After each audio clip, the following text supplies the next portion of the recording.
Bonjour à tous, bonjour Mickaël, bonjour Paul, je vois Paul qui est à la régie aussi. Donc aujourd'hui, notre quatrième visio du jeudi, transmission, donc anticiper, préparer et réussir sa transmission. Donc comme d'habitude, je passerai la parole à Mickaël qui est le référent professionnel sur ce dossier. Et après, nous passerons la parole à Paul Aboulin, technicien référent, qui lui nous expliquera tout ça. On pourra, pour faciliter les choses, on n'interviendra qu'à la fin de la présentation de Paul, de manière à pas le perturber, entre guillemets, mais pas couper non plus. Et on pourra répondre à toutes les questions, parce que des fois, il peut y avoir des questions les réponses sont dans la présentation. Pour ceux savoir que nous sommes enregistrés, nous serons enregistrés. Donc, pour ceux qui veulent, il faudra bien couper votre micro pendant la présentation. Et ceux qui ne veulent pas qu'on voie leur bouille, éteindre la caméra. Ça, c'est pas. Je vous préviens avant parce que ça va être enregistré. Ensuite, ces 3 quarts d'heure que l'on va faire, vous pourrez bien sûr les reconsulter par derrière, les consulter sur notre site internet, sur la chaîne YouTube, et quoi qu'il en soit aussi auprès de vos techniciens, vous pourrez toujours redemander des informations ou les fiches sur le dossier en transmission. Mickaël, je te donne la parole et puis après on passe à Paul. Allez Mickaël, à toi. Patrice, bonjour à toutes et à tous. Donc aujourd'hui le thème c'est la transmission. Donc on parle souvent d'installation, mais si on veut continuer d'installer, il va falloir transmettre aussi les exploitations. Enfin, il faut transmettre les exploitations et il faut bien les transmettre pour que derrière il y ait des installations. Donc la transmission, c'est l'enjeu de demain, parce que si on veut continuer d'avoir un bon renouvellement des territoires, un bon dynamisme, il va falloir transmettre correctement. Et donc, en plus, c'est un grand enjeu parce que près de la moitié des agriculteurs vont atteindre l'âge de la retraite dans les prochaines années. Donc, voilà, tout l'enjeu est là. Bien sûr, la Chambre d'agriculture suit ce volet avec attention, puisque il faut accompagner les cédants dans leur démarche de transmission, il faut les sensibiliser et il faut aussi anticiper le plus tôt possible pour transmettre son exploitation. Il faut donc se poser aussi les bonnes questions sur le devenir de l'exploitation, les orientations à prendre avec le jeune, ou les jeunes qui vont reprendre. Et pour ceux qui n'ont pas forcément de repreneur en vue, il y a aussi le répertoire départemental à installation, le RDI. Donc là où il y a des gens qui mettent des offres et aussi donc des possibilités d'avoir des demandes. Suivant les offres, il y a des demandes en face. Donc voilà, il y a des conseillers qui sont spécialisés là-dessus. Donc, entre autres, Paul qui va vous présenter tout ça et tout ce que l'a fait la Chambre et tout ce qu'on peut mettre en place pour transmettre correctement les exploitations. Merci Mickaël.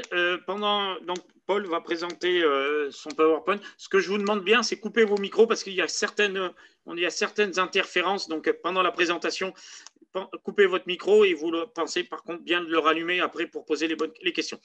Paul, à toi. Bonjour à tous. Merci pour l'introduction. On va dérouler un peu le diapositive. Voilà. Donc, ça va se dérouler de la façon suivante. On va commencer par quelques chiffres pour un peu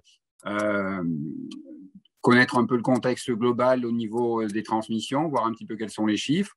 Deuxième partie, ça sera une réflexion. Quelle réflexion amener quand on veut transmettre son exploitation agricole? Après aussi, une étape importante, c'est évaluer son outil de travail, parce que s'il y a transmission, il y a forcément évaluation, hein. Il y a toujours un enjeu financier derrière une transmission.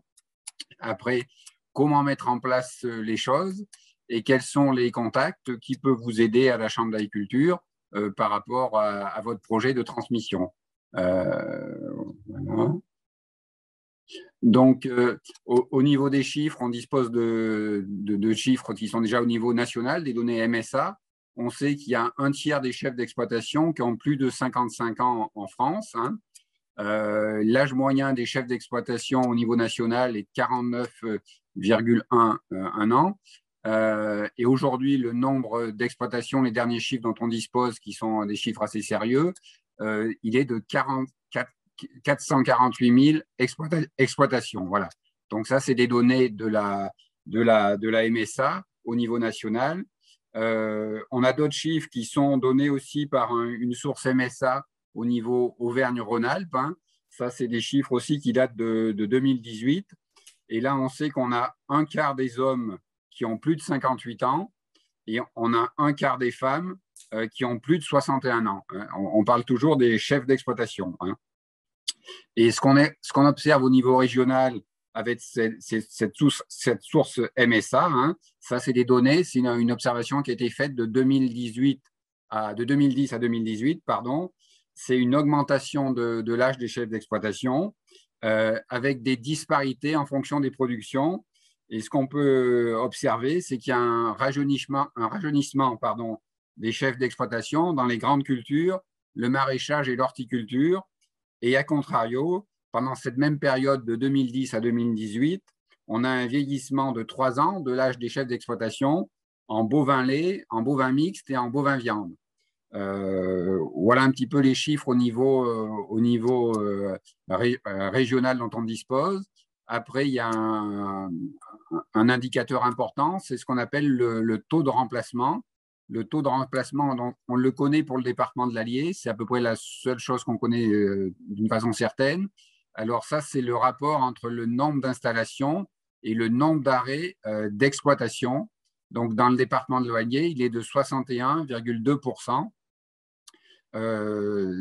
Ça veut dire que finalement, tous les ans, parmi la classe d'âge des gens qui partent à la retraite ou qui sont dans la classe d'âge qui pourraient partir à la retraite, même s'ils ne le font pas, ça veut dire qu'il y a une exploitation sur 3 qui disparaît. Voilà ce que ça veut dire,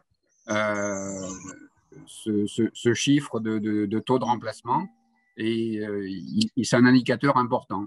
Ce qu'il faut savoir, c'est qu'on a l'autre indicateur dont on dispose, c'est tous les ans, la MSA envoie aux agriculteurs qui ont 58 ans une déclaration d'intention de cessation d'activité. Et ça varie un petit peu des années. Pour vous donner un ordre d'idée, on peut dire que ça varie entre 180 et 200 personnes, 210 personnes par an, quoi. Voilà, c'est à peu près le nombre de chefs d'exploitation qui sont en âge de prendre la retraite tous les ans. Voilà un peu la population que ça concerne dans le département de l'Allier parmi les chefs d'exploitation. Voilà. Alors après, quand on dit transmission, il faut d'abord, ça implique une réflexion sur organiser sa sortie, organiser sa cessation. Donc on peut, la plupart des transmissions, on l'a vu, c'est quand même pour motif, on va dire, retraite. Hein. Les gens qui nous contactent et avec qui on a des relations, c'est souvent pour ces choses-là. Donc, ce qu'il faut, c'est anticiper plusieurs années à l'avance, puisque on peut quand même connaître son âge de retraite. Hein. Il y a un âge légal en France. Hein. Donc, ça, c'est important de préparer les choses plusieurs années à l'avance.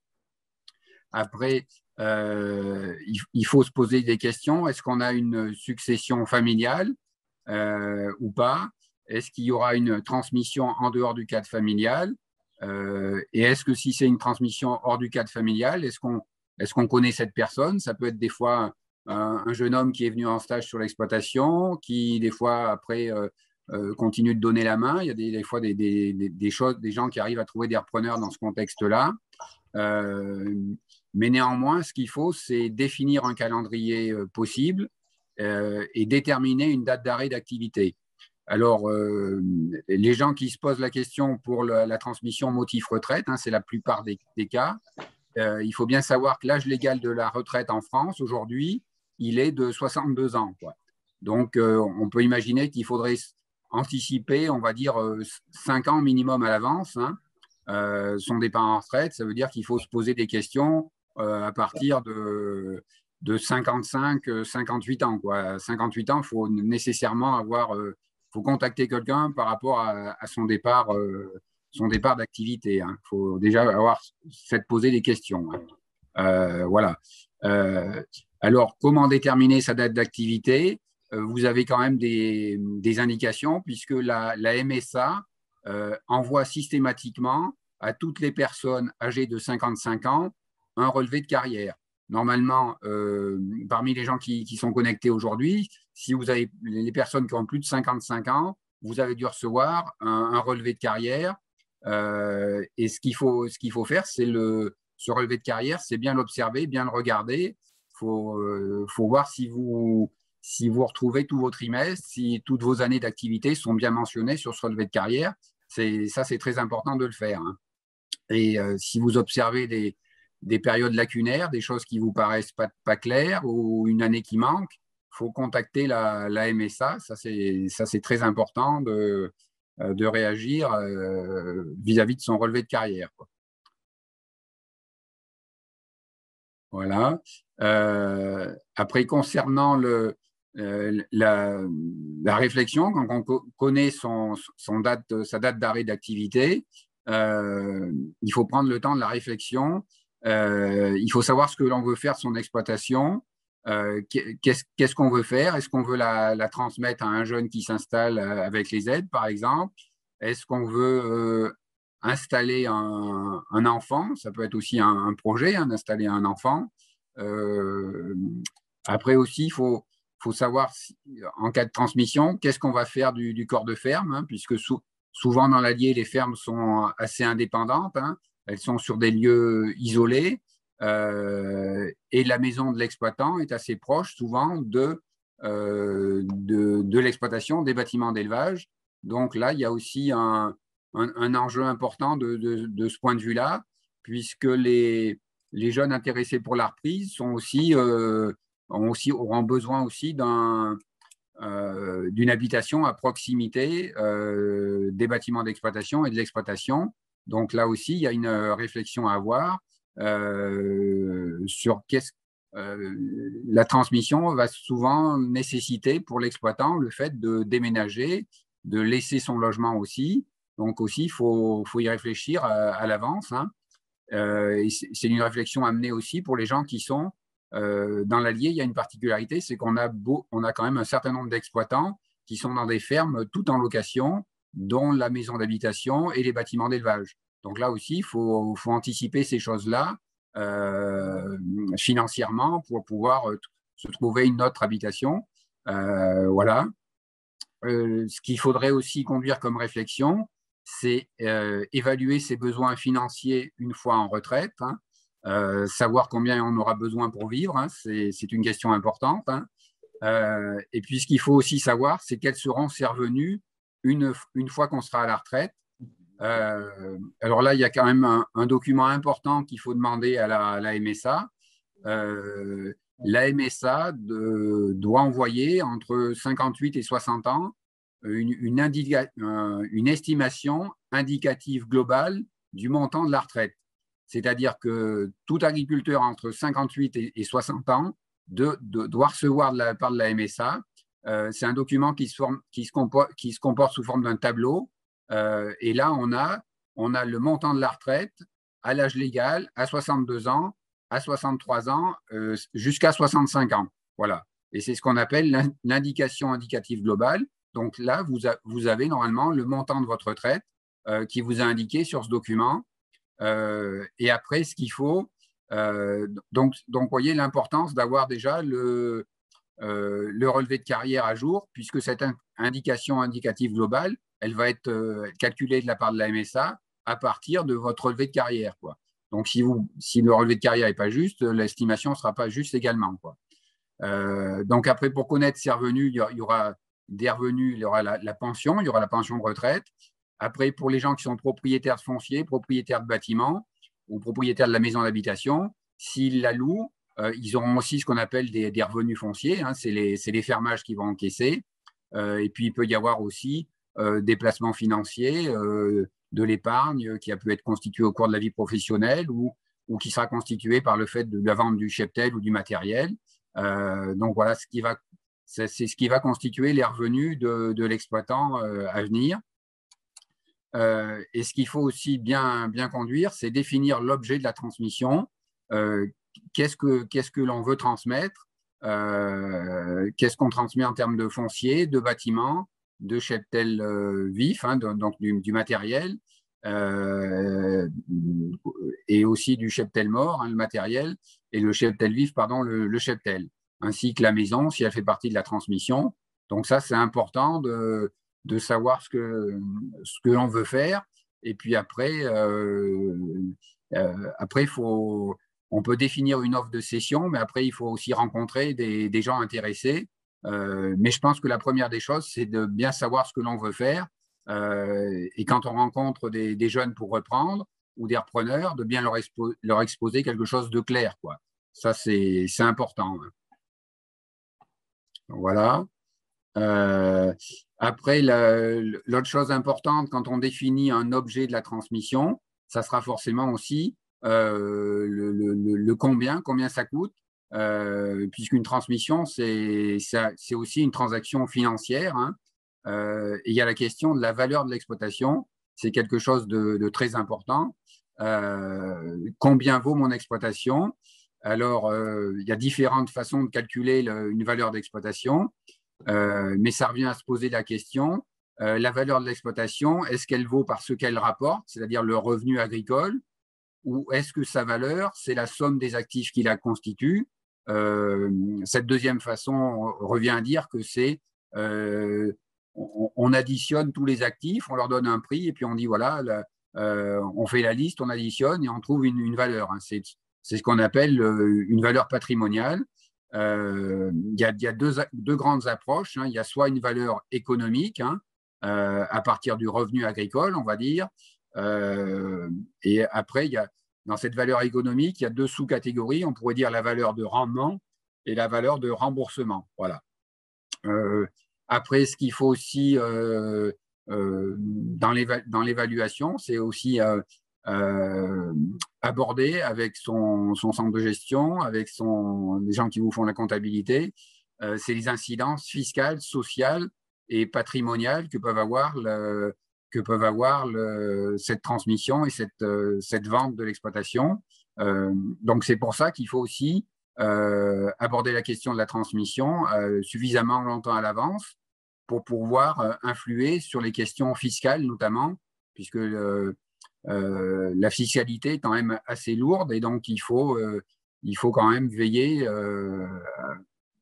à essayer d'amoindrir le coût de la fiscalité, quoi. Voilà. Voilà. Alors après, concernant la mise en place, la Chambre d'agriculture propose un accompagnement, hein, pour les transmissions. La Chambre d'agriculture de l'Allier anime le point accueil transmission. Donc, il y a des permanences. Les agriculteurs et les agricultrices intéressés peuvent nous contacter à la Chambre d'agriculture pour nous rencontrer. Après, la Chambre d'agriculture organise aussi des actions collectives, hein. On organise tous les automnes les mardis de la transmission. Ça prend la forme de demi-journées de sensibilisation sur les aspects sociaux et juridiques, en lien, en partenariat avec la MSA sur les aspects sociaux et sur les aspects juridiques avec le service juridique Nolwenn Hérault de la Chambre d'agriculture de l'Allier. On fait aussi dans les actions collectives une formation qui s'appelle Cap Retraite. C'est une formation qui se déroule sur une durée de 3 jours et on aborde dans cette formation les aspects juridiques, fiscaux, patrimoniaux et humains. Donc là, c'est en partenariat aussi avec le centre de gestion, hein, le centre de gestion de l'Allier, avec la Chambre des notaires. Il y a un notaire qui intervient.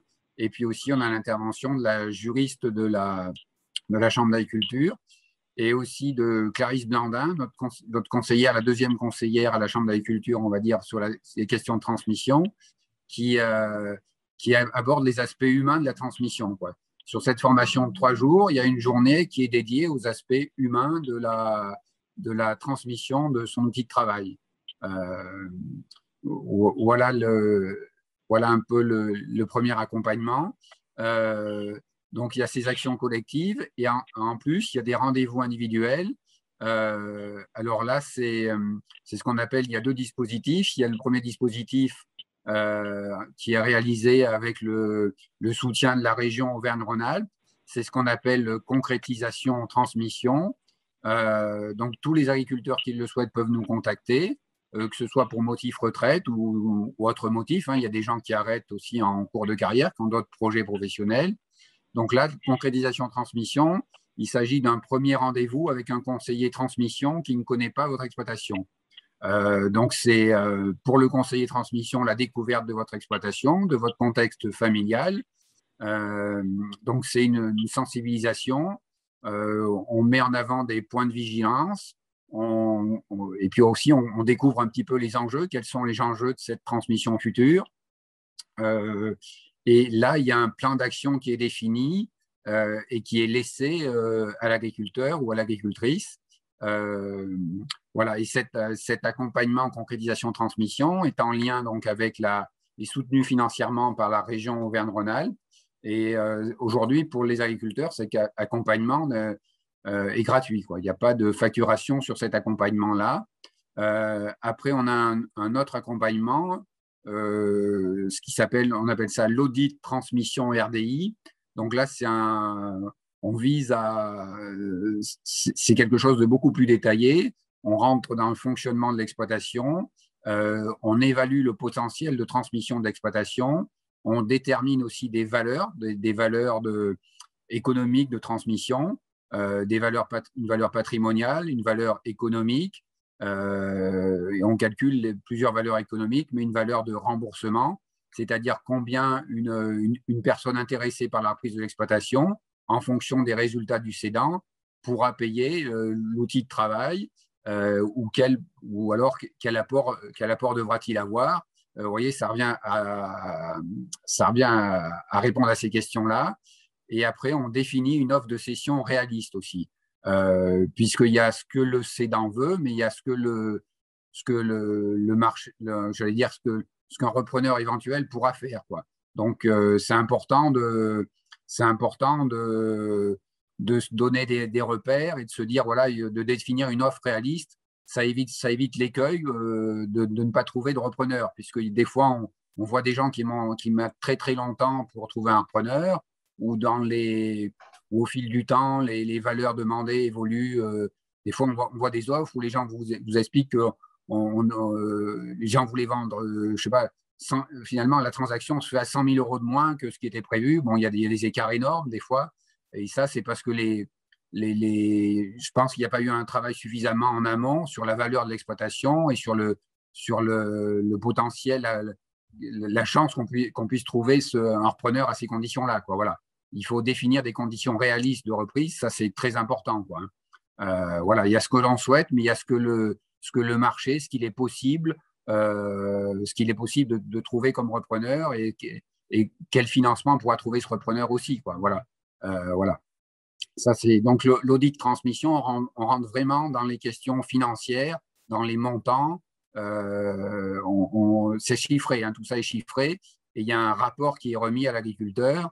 Voilà. Alors après, la Chambre d'agriculture ne s'immisce pas dans la réflexion et dans l'agriculteur reste libre de ses choix, quoi, hein. Ça, c'est très important de dire, hein. Voilà. Après, la Chambre d'agriculture peut vous aider à trouver un repreneur, parce que définir une offre de cession, donner des montants, c'est très bien, mais encore faut-il faire savoir que vous voulez transmettre votre exploitation. Donc, la Chambre d'agriculture anime ce qu'on appelle le répertoire départemental à l'installation. Donc, il y a un site internet, hein, il y a un site internet qui s'appelle rdi.com. Donc, aujourd'hui, dans le département de l'Allier, sur ce site rdi.com, il y a 28 offres en ligne aujourd'hui et il y a 15 offres qui ont été mises en ligne depuis le début de l'année 2021. Donc, c'est un outil assez dynamique, hein, où les offres sont renouvelées régulièrement. Et ça, c'est très important. Et pour aller sur ce site du RDI, il y a deux façons de faire. Soit on tape directement sur Google répertoireinstallation.com, soit on peut y aller avec on se connecte sur le site de la Chambre d'agriculture et il y a un lien qui vous renvoie sur le site du RDI. Voilà. Donc, on verra des annonces. Donc, il y a des annonces qui sont publiées avec un descriptif de l'exploitation, avec un descriptif des conditions de transmission et ces annonces sont anonymes, hein. Elles sont agrémentées de photos, c'est-à-dire que les coordonnées des cédants n'apparaissent pas, ni leur numéro de téléphone, et les personnes qui sont intéressées contactent le conseiller de transmission à la Chambre d'agriculture, soit par mail, soit par téléphone, mais il y a toujours un filtre qui est fait par la Chambre d'agriculture vis-à-vis des candidats, quoi. Il n'y a pas de relation directe au début, quoi. Voilà. Néanmoins au début, quoi. Donc là, après, on a une offre qui est publiée sur le site, hein. Si vous vous connectez sur le site, là il s'agit d'une offre élevage bovin et ovin-viande, hein, avec une caractéristique, c'est qu'il y a installation d'un jeune agriculteur. Là, par exemple, il s'agit d'une offre d'exploitation sociétaire, d'une reprise en société, avec des conditions assez favorables pour l'installation d'un jeune. C'est pour ça que ça a été mis en avant dans le sous-titre, on va dire. Voilà.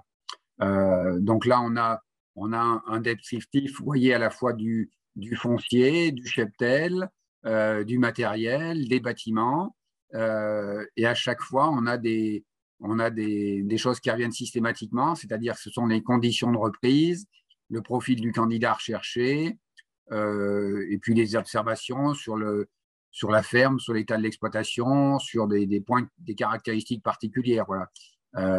Et à chaque fois, vous voyez, l'annonce est bien anonyme, c'est-à-dire que le contact, c'est la Chambre d'agriculture, c'est marqué Paul Aboulin, il y a mon numéro de téléphone et il y a mon adresse mail. Donc, les gens contactent la Chambre en premier, quoi, hein. Voilà. Donc, ça, c'est une première exemple d'annonce. Après, on a une deuxième exemple d'annonce, hein. Là, c'est aussi un élevage bovin-viande, qui est situé en Sologne-Bourbonnaise. Et vous voyez, il y a un numéro d'offre, hein. Là, c'est l'offre 03 21 025. Donc, la personne intéressée peut contacter la Chambre d'agriculture. Elle a une référence d'offre et elle a aussi là une description de l'exploitation, à la fois sur le foncier, sur le cheptel, sur les bâtiments.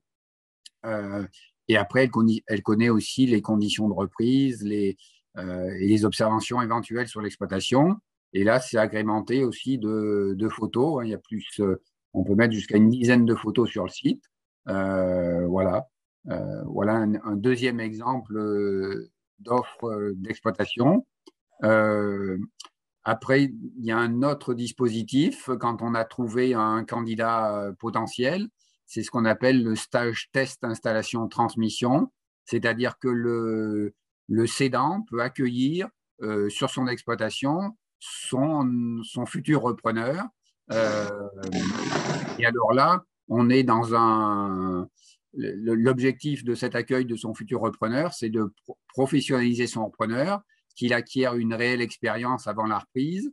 Ça permet également de mieux connaître son repreneur, ses capacités, de confirmer ses choix, de savoir si c'est bien entre guillemets la bonne personne. Alors, quand cette personne est en stage chez un agriculteur, le stagiaire a le statut de stagiaire de la formation professionnelle pour adultes. C'est un statut important, reconnu. Finalement, il est en stage dans une exploitation agricole, mais c'est exactement comme s'il était en stage dans un centre de formation pour adultes, hein. Voilà. Sauf que c'est une formation professionnalisante et la personne, elle est sur le site, sur l'exploitation, dans une entreprise, quoi. Voilà. Et donc, à ce titre-là, l'exploitant qui accueille n'a pas de charge sociale à verser, il n'a pas d'indemnité à verser. Il y a une convention de stage qui est établie, qui est tripartite, hein, qui est établie entre le candidat à l'installation, le stagiaire, l'exploitant d'accueil et la Chambre d'agriculture. Il y a un suivi qui est fait par la Chambre d'agriculture. Il y a un objectif qui est donné pour ce stage, ou plusieurs objectifs qui sont donnés pour ce stage. Ces stages peuvent aller d'une durée de 3 à 15 mois maximum.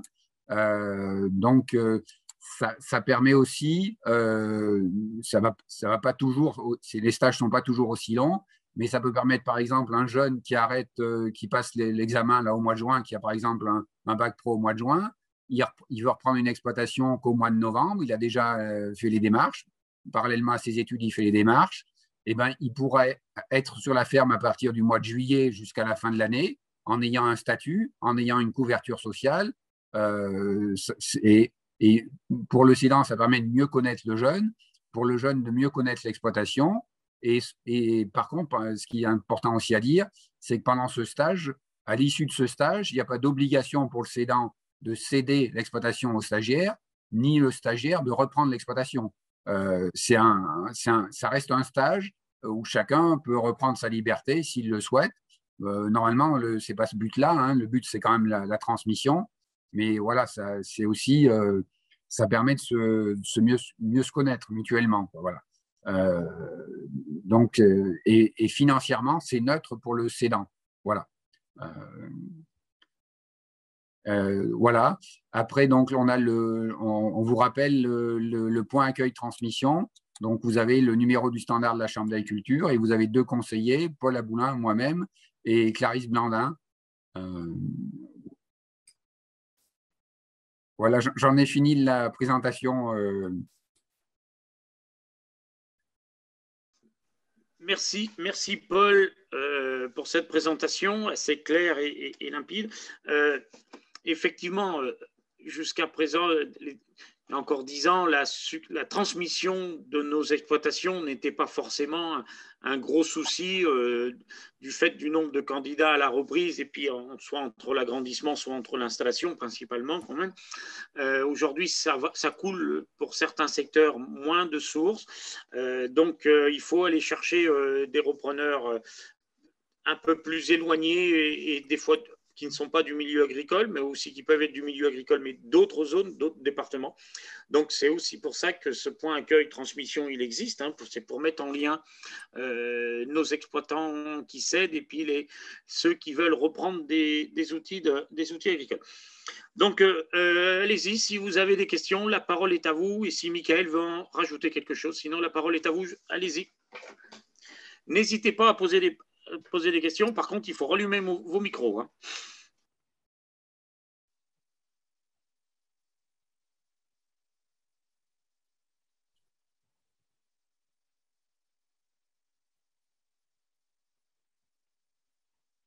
Bien, pas de questions. Je ne vois pas de main se lever.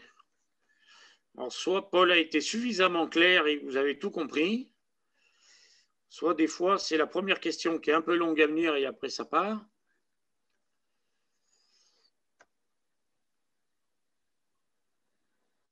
Michael, tu voulais rajouter 2-3 trucs sur la présentation?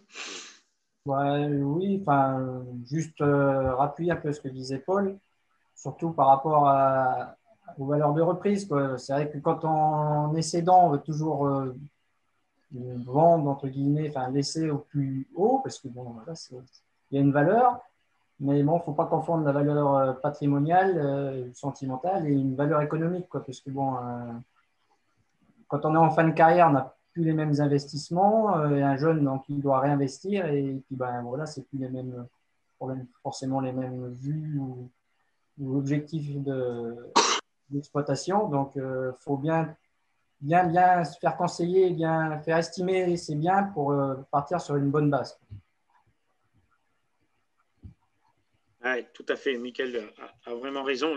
La juste valeur des choses est toujours compliquée à définir. Et effectivement, entre la première estimation de l'agriculteur et l'estimation de personnes un peu plus à même d'estimer, il peut y avoir des variantes assez importantes, mais c'est de trouver le bon équilibre et de trouver le repreneur potentiel avec une capacité de remboursement et une capacité de dégager du revenu quand même. Ouais. Et après, ce qu'on peut remarquer aussi des fois, c'est pas toujours facile, hein, et je me mets à la place aussi du cédant, des cédants.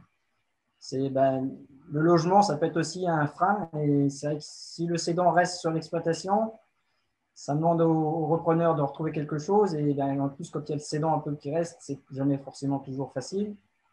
Donc, quand le cédant peut laisser sa maison, ça arrange quand même un peu les choses. Mais bon, après, chacun est libre de faire ce qu'il veut. Je veux mettre personne dehors, mais voilà, des fois, ça permet un peu de faciliter les choses.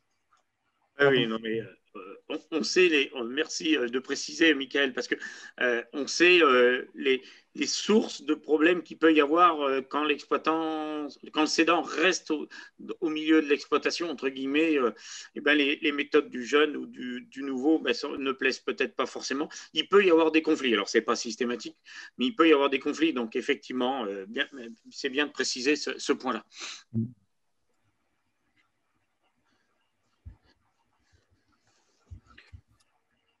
Ouais, j'avais déjà fait Oui, Elisabeth? Oui, j'avais fait la formation Cap Retraite avec Clarisse l'année dernière. Donc, j'ai revu un peu ce qu'elle avait dit. Mais c'est ce que j'aurais souhaité, c'est que mon mari, qui n'est pas encore prêt dans la tête à laisser l'exploitation, alors qu'on a déjà, on a fait une première démarche en achetant la maison pour la retraite à 25 km d'ici parce qu'on sait pertinemment qu'on souhaite céder l'exploitation et que la maison devra faire partie de l'exploitation. Oui, Elisabeth, peut-être c'est important ce que tu dis. Voilà, il faut que la partie transmission elle soit validée par l'ensemble des cédants et à un moment donné, il faut savoir arrêter. C'est jamais facile, hein, on peut bien le comprendre. Je crois que c'est plus difficile qu'une installation parce qu'on n'a pas d'enfants qui vont reprendre. Donc, il se dit, mais que vais-je faire? Que vais-je faire? J'ai dit, tu vas chez Pierre, Paul, Jacques et tu vas faire des clôtures ou tu vas… Mais l'installation, ce n'est pas évident, mais arrêter son activité, c'est aussi une grosse démarche à faire et partir en retraite, ça se prépare, quoi. Et c'est vrai que ce n'est pas toujours facile les premières années, certainement, en plus. Et en plus, on passe une période là un peu compliquée, mais bon, j'espère que ça ne va pas durer. Mais voilà, c'est le passage à l'arrêt d'activité, ça se prépare physiquement et mentalement, quoi. Mentalement, oui. Moi, je sais comment occuper mes journées, je pense. Mais mon mari, il ne se voit pas dans l'immédiat. Alors, il dit, oui, il faudra prendre la retraite au printemps déjà. Mais on a encore 2 ans. Hein. Lui, il a l'âge de la retraite. Lui, il a 64 ans et moi, j'en aurai 60. Donc, avec une production de vaches laitières. Après, c'est du travail de longue haleine, on va dire. Puis s'il y a déjà deux personnes qui est prête, ça peut convaincre l'autre. Voilà. Déjà, l'achat de la maison pour la retraite, ça fait des projets en disant, voilà. Mais bon, c'est pas… On n'a encore fait aucune démarche pour évaluer ni comment, ni… Voilà. Mais vous avez des personnes qui sont intéressées ou des gens qui sont déjà… Pour le foncier, on est sollicité pour des agrandissements en foncier, il n'y a pas de souci, hein, parce que… Mais il y a aussi le corps de ferme. L'idéal, ce serait d'installer quelqu'un. Ça pourrait permettre de faire vivre une famille. Oui, bien sûr. Oui, non, mais ça c'est sûr que pour le foncier, vous n'allez pas peiner à le transmettre. Non. En plus, on a la chance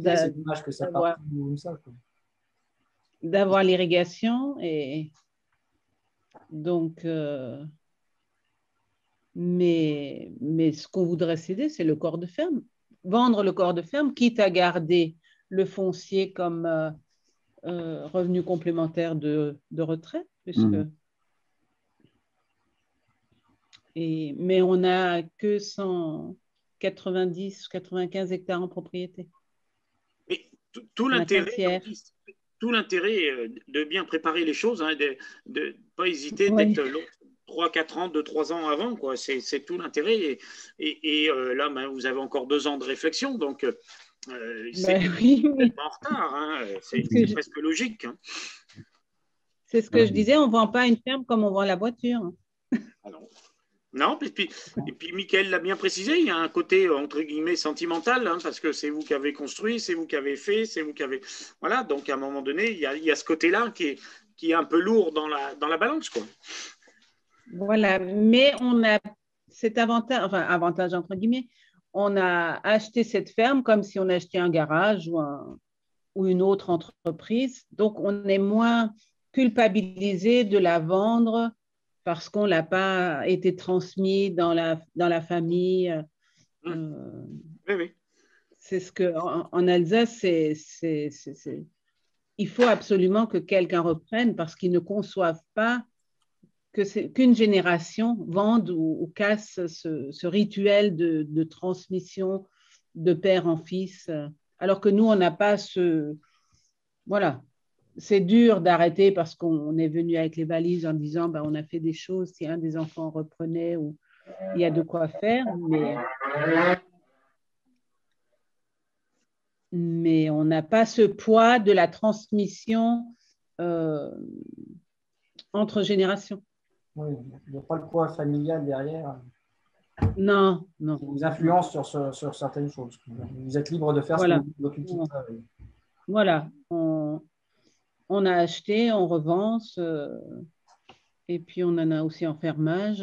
Est-ce que les propriétaires...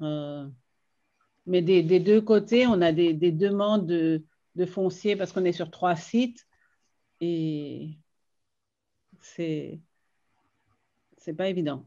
Pour de l'agrandissement. Hein. Oui, mais c'est tout l'intérêt de se prendre suffisamment à l'avance pour essayer d'installer quelqu'un. En plus, avec la partie parrainage derrière qui peut avoir son utilité. C'est aussi, donc, voilà, je sais que vous êtes inscrit au RDI, donc là-dessus, ben, voilà, les choses sont en train de se faire tout doucement, mais ça ne se fait pas comme ça du jour au lendemain, ça c'est clair, s'il n'y a pas une suite logique, quoi. Oui. Mais tant que la santé, alors c'est ce que ça serait dommage qu'on ait un pépin de santé et qu'il faut s'en séparer rapidement, alors que maintenant on a tous les... Voilà, je veux dire, c'est ce que les enfants nous disent aussi. Occupez-vous-en tant que vous avez la santé et de profiter un peu de votre retraite. Oui. Il y a d'autres questions, d'autres intervenants? Il y avait une remarque de Franck Dufour. Oui. Qui disait que la SAFER pouvait aussi accompagner la transmission. Voilà. Bien sûr. Voilà. Mais là-dessus, tous les partenaires de l'agriculture, hein, tous ceux qui interviennent, hein, que ce soit les centres de gestion, la SAFER, bien sûr la Chambre d'agriculture, mais aussi d'autres personnes comme les coopératives, les intégrateurs, je pense sur la filière avicole et la filière porcine, ben, tout le monde a un petit peu son mot à dire, entre guillemets, pour qu'une transmission se passe le mieux possible, surtout pour que la continuité de l'entreprise dans comme elle est, quoi. S'il y a un changement d'orientation, ok, mais s'il y a une continuité, il y a pas mal de monde à intervenir et à donner son avis, entre guillemets, pour que ça se passe le mieux possible. Tout à fait. Ok, d'autres interventions?